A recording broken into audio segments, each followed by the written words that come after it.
welcome to Weekly News Updates on Twitter Radio 98.5 FM with me, Mariama Kalmamara. On Wednesday, 16 July 2025, President Julius Madabio beholds delegations from the ECOWAS Bank for Investment and Development, EBID, na State House. The president for the bank, Dr. George Agekum Donko, he expressed insatisfaction with how Salone economy they perform, especially the positive movement with the macroeconomic indicator them. Dr. Donko say glad he foresee the effort with the government they make and he believes say Salone get strong potential for grow more if they continue at this path. President Bio, where they give statement address, say Salone not only committed to development, but the government ready for open up all the opportunities we could benefit the future generation them. As we push for more regional integration, there are opportunities that we want to take advantage of. So I just want to reaffirm Sweden's commitment to deepening this relationship for financial development and leverage the expanding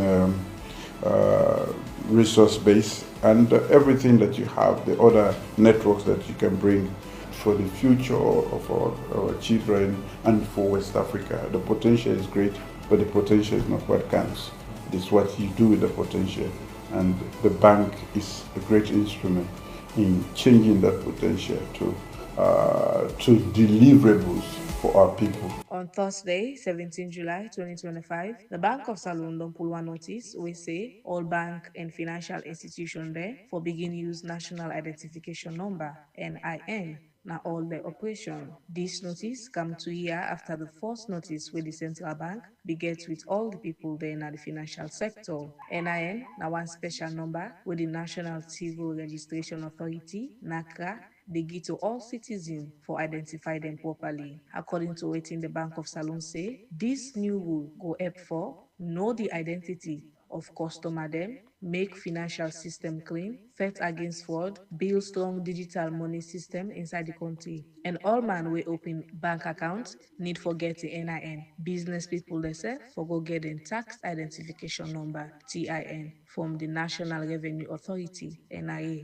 Anybody we don't get bank account already, the bank say you for go update your information with your NIN before the 31st December 2025. The notice also say NIN could be one big requirement for use the national payment switch. So all customer we want use the payment system need for link the NIN to their bank account before the end of August this year. The Institute for Governance Reform, IGR, and UN Women will launch one big report which check how the Gender Equality and Women's Empowerment GIWI Act of 2022 don't impact women their participation in parliament and agricultural productivity in a Salone. This important event be happen at the Ministry of Gender and Children's Affairs conference room na Waterloo Street, Freetown. The report where they launch be check how far this law don go after 3 years of implementation, especially how we don't help women there for get involved inside parliament, farming business, and all over the country. Minister of Gender and Children Affairs, Dr. Aseta Mahoy, be talk about how policymakers there for use this report for strengthening the role of women there in parliament.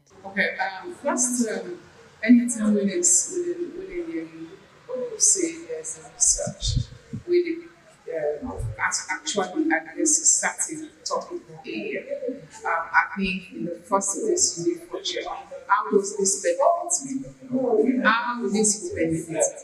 You ask somebody, how this will help me in the area of my job for enhance the way I am.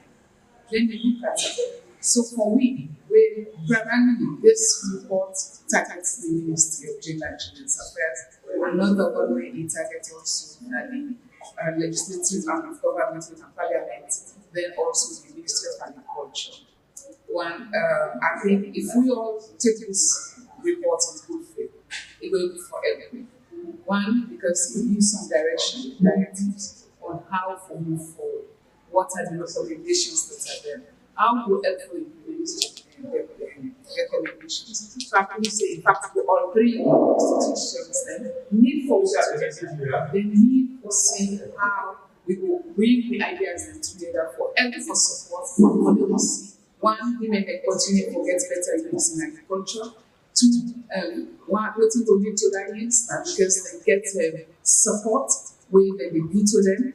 where for men to promote their agricultural activities there, and also for the women living at families, let them learn for grant opportunities so that they will get for bring themselves forward and face the challenge for saying, as long as man in a long race, we as citizens able for one. And then we want to take the challenge for lead certain key strategic committees in our parliament. For me, it is very critical because it is only when women are there that they will be able to see the interest of women. So if women are not they know the edge, then committee there, they're not going to foresee the interest of women then when they fight for my country. So I think so we all for grab the opportunity and digest this report and critically and see who's going to be helping and then we'll look for key the gap in the middle.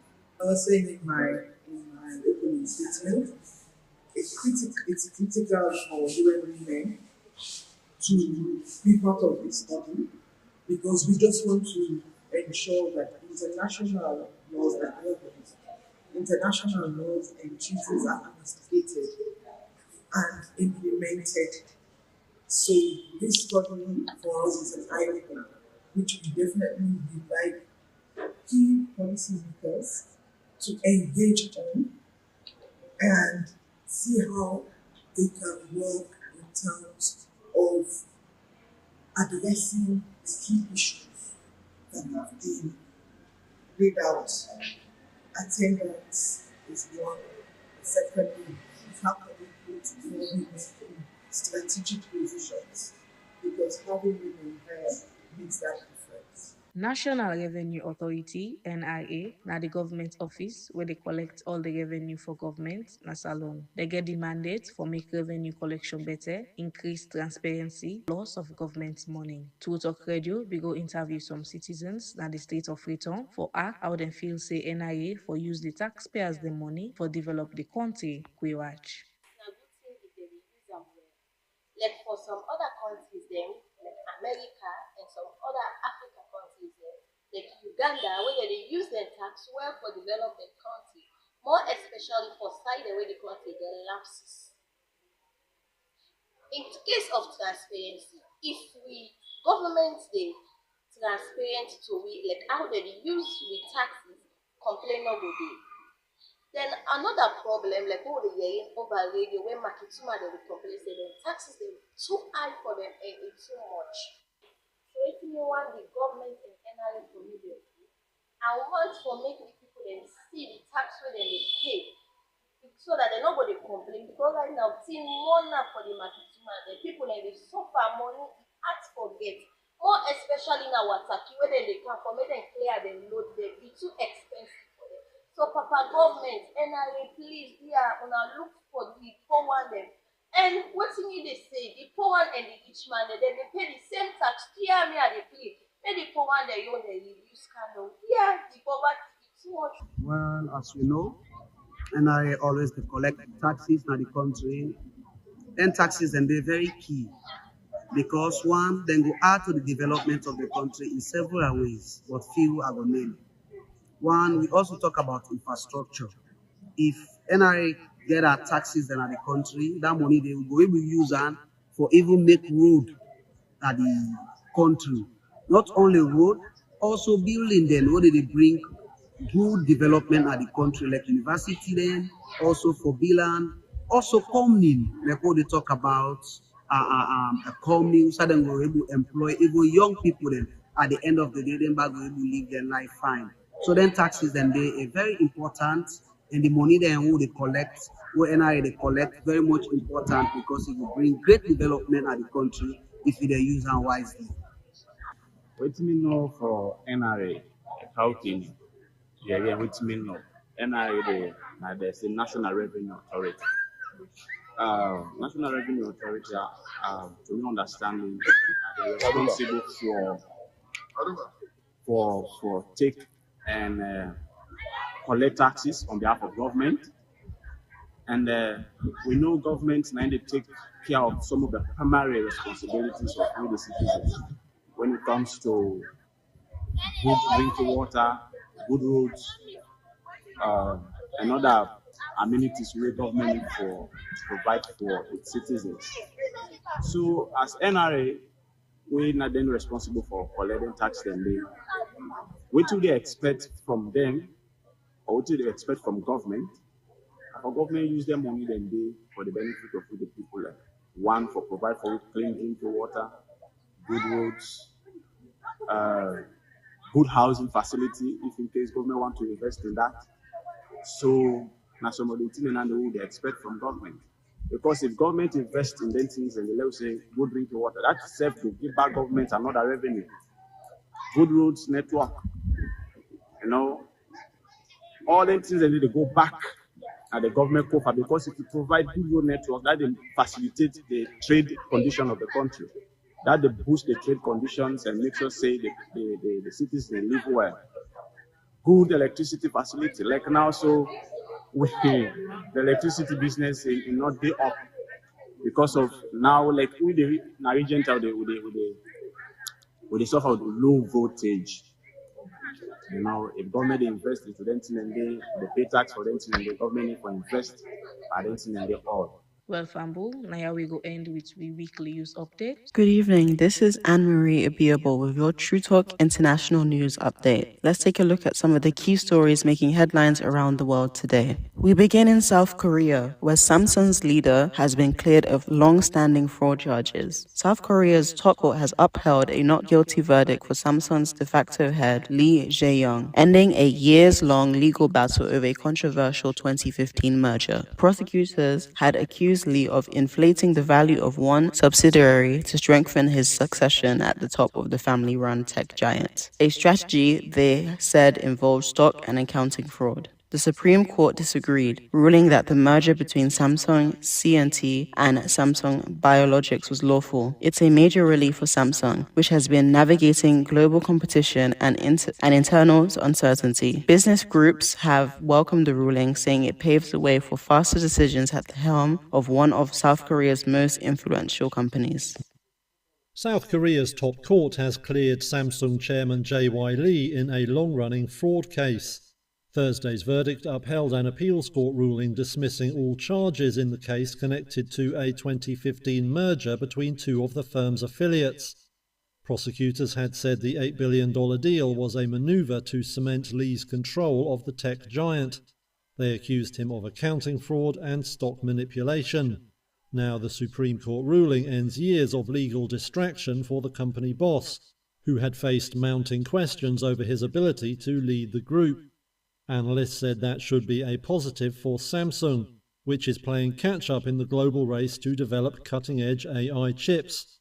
Shares in the firm were up around 3% by mid-afternoon in Seoul following the ruling. Lee's lawyers said they were sincerely grateful to the court. A business lobby group also welcomed the verdict, saying it should help stabilize South Korea's economy. To Eastern Europe now, where Russia and Ukraine have conducted another exchange of their war deed. One of the few forms of diplomacy still functioning in the conflict. Russia has returned 1,000 bodies of Ukrainian soldiers, while Ukraine handed back the remains of 19 Russians. The exchange follows agreements made during June's peace talks in Istanbul, talks that have since stalled due to hardline demands from Moscow and continued pressure from US President Donald Trump for a ceasefire. Meanwhile, on the battlefield, Russia has stepped up its attacks, claiming fresh territory and launching drone and missile strikes across Ukrainian cities, including Kharkiv and Odessa. A deadly strike on a market in Drobophilia this week left at least 2 dead and over 20 injured. In a parallel effort, 14 children separated during the war were reunited with their families, in a process mediated by Qatar. But the deeper political divide remains unchanged, and with Russia still facing war crime accusations, of meaningful peace appears distant. Continues to pound Ukraine. The Russian Defense Ministry says that Moscow has launched offensives deep inside Ukrainian defensive lines in several areas, including in Sumy and the Kharkiv regions. Now, Russia gave Ukraine the bodies of about 1,000 soldiers as part of an agreement that was reached at the peace talks last month. Now, Kiev handed over 19 killed Russian soldiers.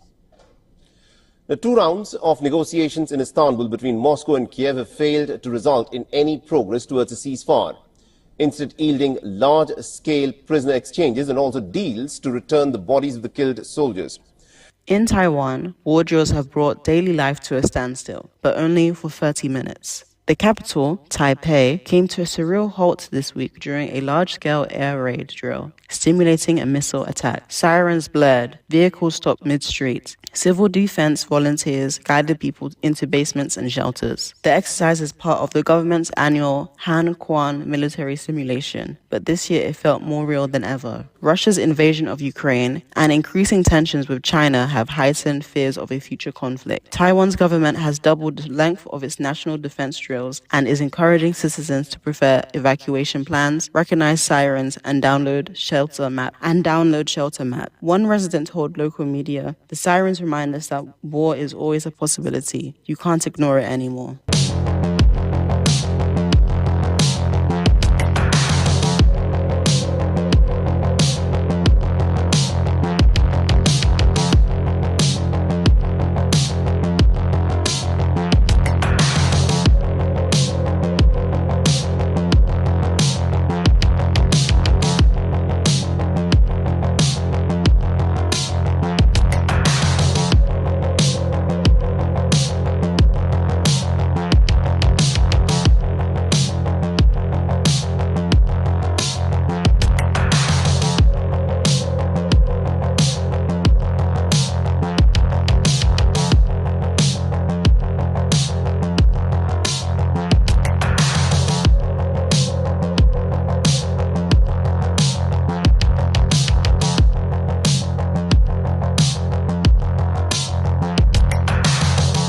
Now to the latest global reaction to the United States, where President Donald Trump is facing backlash over new proposed tariffs. The European Union and Mexico have both criticized Trump's plan to impose a 30% import tax from the 1st of August. Mexico called the move an unfair deal, while EU Commission President Ursula von der Leyen warned of proportionate countermeasures if talks fail. Trump has defended the tariffs, saying they'll correct years of trade deficit and bring money back into the US economy. But EU leaders warn a damaging trade war, especially if tariffs are enacted. Trump's latest letters to world leaders also accused Mexico of failing to control drug trafficking and hinted at more tariffs for countries including Japan, South Korea, and Brazil. With the global trading system under strain, many are questioning whether diplomacy or brinkmanship will win out. Mexico have expressed disappointment after President Trump said he would impose 30% tariffs on their exports to the US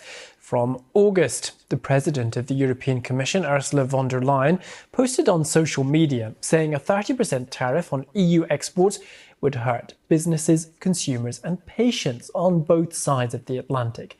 She added the European Union will continue working towards an agreement by August the 1st. Europe, along with Mexico, are Mr. Trump's latest targets. In 1 week, he's announced higher duties on 25 countries he says are exploiting the United States. He says these will encourage US consumers to buy more American-made goods. France's President Emmanuel Macron says he's in very strong disapproval of President Trump's announcement. If no agreement's reached, the French leader suggested the EU plans speeding up the preparation of credible countermeasures. Italy's Prime Minister, meanwhile, Giorgia Meloni, said in a statement it would make no sense to trigger a trade war between the two sides of the Atlantic, whilst the Dutch Prime Minister Dick Schoof posted on social media saying the EU must remain united and resolute in its aim to reach a mutually beneficial deal with the US. These are just some of the stories shaping the world today. For more headlines and deep dives into the stories behind the headlines, keep listening to True Talk. I am Anne-Marie Ibiobo. Thanks for tuning in.